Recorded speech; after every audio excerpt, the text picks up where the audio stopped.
a family united in search of answers and a missing loved one. I'm Megan Shepard. That story straight ahead in the Bahamas tonight, the Northern Edition. The Bahamas Tonight, the Northern Edition, starts now. This is the Bahamas Tonight, the Northern Edition. Good evening all, I'm Shoshina Roll. As always, it is so great to have you with us. Topping news, a local tertiary institution forging a new alliance with a United States-based university. This partnership, which aims to strengthen the institution's local program, comes amidst a challenge from both the public and the private sectors for a more skilled and educated workforce. Joan Davis-Roll has our top story. Usually good things start in Nassau and then they kind of trickle down to what's left for Grand Bahama, but not this time. It was a grand time for the Grand Bahama-based institution, an historic alliance between the Bahamas Institute of Business and Technology and the Colorado Technical University to provide a bachelor's degree program. President of BIBT, Dr. Denzel Forbes. This collaboration certainly elevates the value of the programs we have at BIBT. And it gives us certain benefits that will allow our students and our faculty not only access to CTU's programs, but it will also allow us access to their vast resources in technology, their vast resources in expertise, and their reach around the world as far as online education is concerned. Forbes, along with the acting general director of BIBT, Laverne Gardner, say this new accord is indeed significant. The average cost per credit is around $500 in most institutions in the U.S. But we have been able to successfully negotiate a reduction of 35% for our Bahamian students coming out of BIBT, and I think that is a very good. The valedictorian, we're going to grant a scholarship in the amount of $15,000 to assist her in achieving her bachelor's degree at CTU. This time, we are leading the way. And I could not be more pleased that we have this opportunity and that my students have this opportunity, not just those who are receiving the scholarships today, but finally my students have an opportunity that they can continue. Colorado State University's David Glader stated that he's thrilled to expand the institution's reach here in the Bahamas. We're determined, working with our two organizations, to really make this a dynamic relationship, to really create an arrangement and an articulation and collaboration that's a living thing, not just some dead idea or just that it looks good in the newspaper or looks good on the commercials. We want to really make it effective. Officials are now excited that Bahamians now have the option of completing their bachelor's degree program here at home online at the University of Colorado. Reporting for ZNS Network News, I'm Joan Davis-Roll. Thanks, Joan. Well, they are calling it an historic moment for Grand Bahama as the Bahamas Institute of Business and Technology is advancing in their programs. Members of the Bahamas Institute of Business and Technology and Colorado Technical University, based in Colorado Springs, Colorado, paid a courtesy call to the Minister of Grand Bahama, Dr. Michael Darville, at the Ministry of Grand Bahama on Thursday morning. Minister Darville calls it a wonderful opportunity that many Bahamians should take advantage of. Very grateful to know that universities across the world, and particularly this university, is helping the Bahamas and Grand Bahama residents achieve their goals and objectives as far as academics is concerned.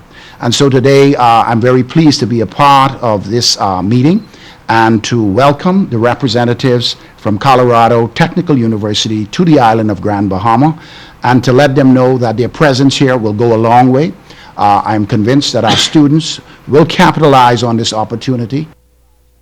Organizers gave Dr. Darville an update on the plans to come on stream. We have carefully and deliberately created a relationship that is meant to grow and to collaborate, not one that's transactional where we just signed some kind of articulation agreement and we hope for students and that's the end of it. This is just the beginning. It's also an agreement that will allow us to collaborate with the university on several different levels, from student development to faculty development, and in terms of being able to share in the technology and advancement offered by the university. I'm very excited for all of our students, and not only that, I'm excited for those students who were considering, even if you aren't a part of BIBT, but you were trying to decide how you can improve yourself, and we are now providing that opportunity for the community of Grand Bahama. In other news, 6 Haitian males were apprehended in the Freeport area during an operation by immigration officers yesterday. The men were all found to be in the Bahamas without legal status and all claimed to have entered the Bahamas illegally by boat from Haiti. Now, the men were processed and transported to the capital to the detention center to await repatriation. Meantime, the Immigration Department is advising the public to come forward with any information they may have regarding persons living here illegally. Now, you can contact the immigration hotline at 352-5454. You will remain anonymous. Meantime, the search is on for 28-year-old Theo Leon Astwood of Hillary Avenue, Freeport. He is wanted by police in Eastern Division for questioning in connection with a stolen vessel. Police say this suspect should be approached with caution. He is described as 5 feet 7 inches tall, 165 pounds, dark brown complexion, and medium built. If you can help police locate Theo Leon Astwood, pick up the phone and call 373-1112, 374-3713, or CDU at 350-3107 through 12, 911-919, or the nearest police station. And the family of a man who has not been seen since Sunday is sounding the alarm. The apparent disappearance of Keith Russell Cooper is currently under investigations, but family members say all hope of finding him alive is fading, and they are calling on the authorities to ensure that justice is served. Megan Shepard has the story. The family of 43-year-old Keith Fathead Russell Cooper are united in the search for answers into his disappearance. Keith's father, Lloyd Cooper, on the verge of tears, pleading for closure and answers as to where his son may be. He says it was on Tuesday when Keith's sister went to his home and discovered nothing but blood. And let me just say this now. My wife hasn't slept since it happened. She had to go to the doctor, get shots, get hypertension pills, which she never had. And I'm going to tell you right now, my son's death will not go in vain. He will not be a cold case. Keith's mother, Doris Cooper, is heartbroken and distraught at the thought of what could have happened to her son. The police has classified the case as a missing persons investigation, but Keith's mother is simply begging for her son's return, whether dead or alive. Because I want to see his body. That's all I want. And I leave it in God's hand. And he will take care of him. And he can still continue to cover him in the name of Jesus. Bring him home. Find his body and bring him home to me so I can sleep at night. God. So, oh, Lord. Lloyd Cooper says that he is confident that the culprit or culprits will be brought to justice. He says his son's home is secure and believes whoever is responsible for his son's disappearance must have been known to him. The motive was not robbery. His cell phones, everything was right there. Not robbery at all. Nothing was missing from that home except his body. So that could tell you something. Why you did it? Cooper says that the family has an idea as to what may have happened, and while police are investigating, the family is pleading for closure. We need our son. And I'm going to tell you,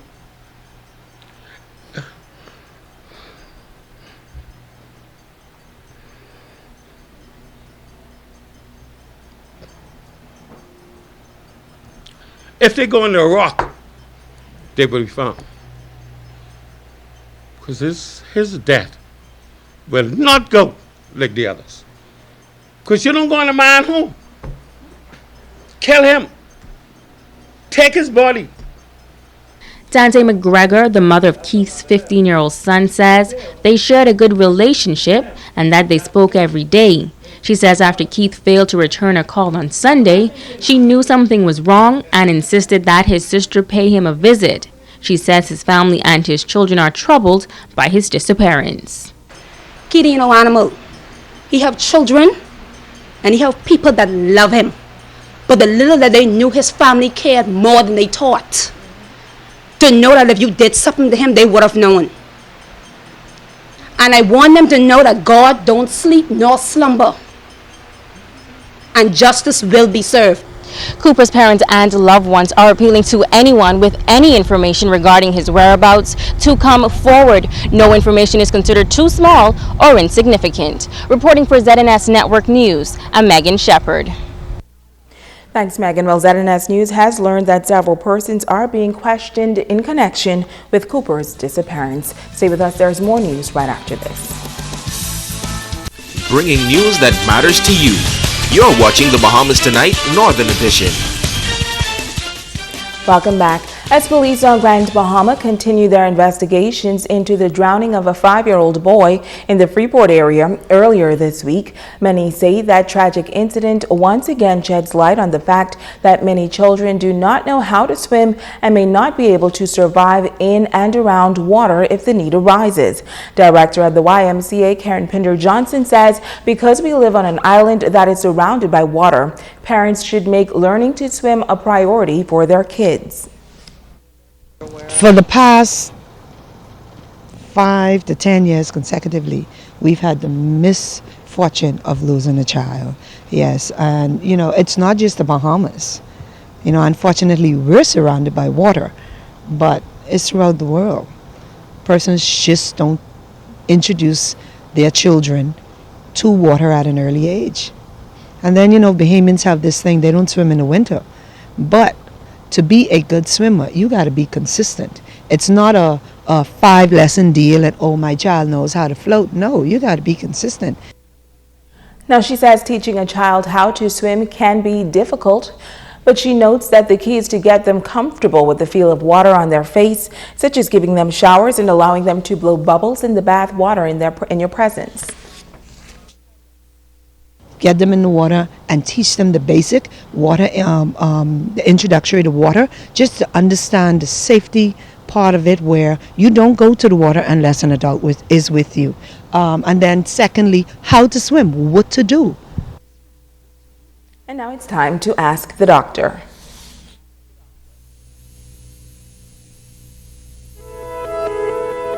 Hi, I'm Dr. Monique Pratt. John from Freeport sent this question.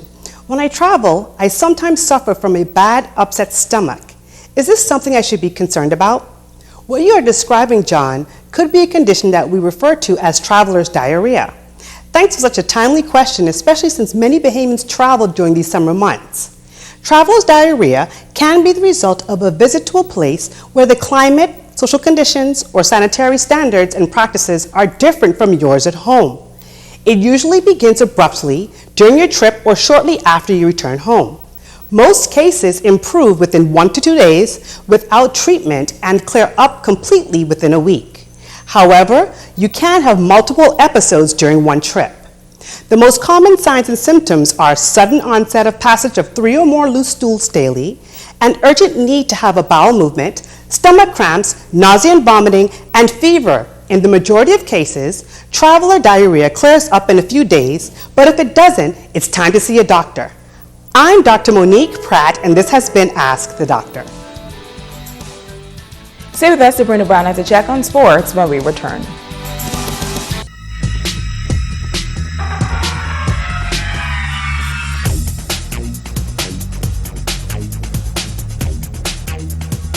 Welcome to sports, everyone. I'm Sabrina Brown. The Grand Bahama Power Golden Eagles Track Club remained busy throughout the summer, preparing for the upcoming season. Kimberly Mullings has the 411. The Golden Eagles Track Club have kept at it all summer long. Coach Ali Roll put together a program this year to keep the athletes conditioned. They are conditioned, and so that'll make practice now easier going into the season. Because junior athlete season usually starts in January, February. You have house sports and island sports and Carifta trials. And so before you know it, February will be here, and March is all over for the junior athletes. Coach Roll says the athletes have made tremendous progress from the beginning of the summer to now. We started out with a mile run at the beginning of the season in June, and everybody came down. Some of them came down like 2 minutes. They run in 4 minutes and 57 seconds, some of the guys, and the girls are running below 6 minutes, most of them, and they are sprinters, so it's a good sign to know that a sprinter could actually go below 6 minutes inside the mile. The Golden Eagles Track Club has had a spectacular season, which Coach Roll says has a lot to do with the commitment of the athletes. Recruiters from Purdue University and the University of Jacksonville are set to visit the island this month to take a look at a few of the athletes. Sunline Baptist Academy graduate 17-year-old Shaquania Dorset is preparing to head off to college soon, and she has a few goals. Continue training hard, stay focused, stay disciplined, and keep faith. I'm looking forward to going to college. This is my first year in college, and I'm going Florida State, but I hope I could go pro next year.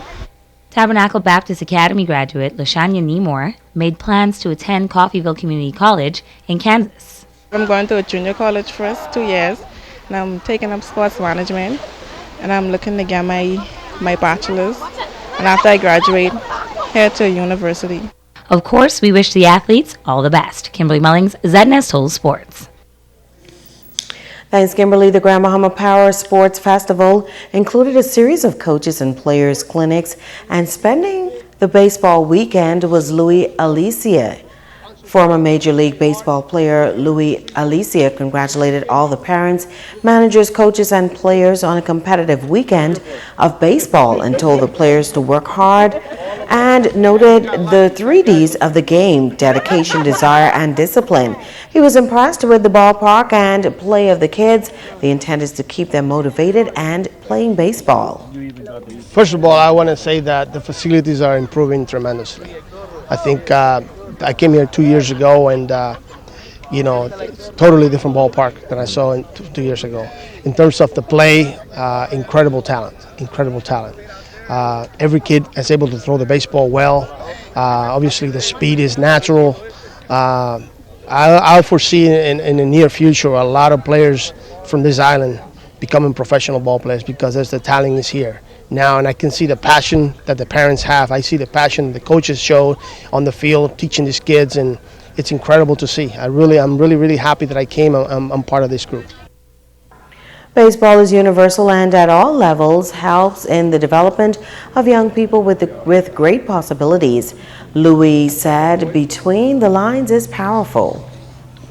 Baseball is universal. I mean, we're talking about, people get into other branches like politics and they fight, but when it comes into sports, everybody can get along and everybody can play, and it's a great sport, and I love it. It gave me a lot of pleasure, but here the passion is unbelievable. The way talking to coaches, how much they want to improve, how much they want to get the kids better and move on and compete at a higher level. That says a lot about being here in the Bahamas. It's what they're going through and the things that they're trying to do to make the kids better. And that's your sports tonight.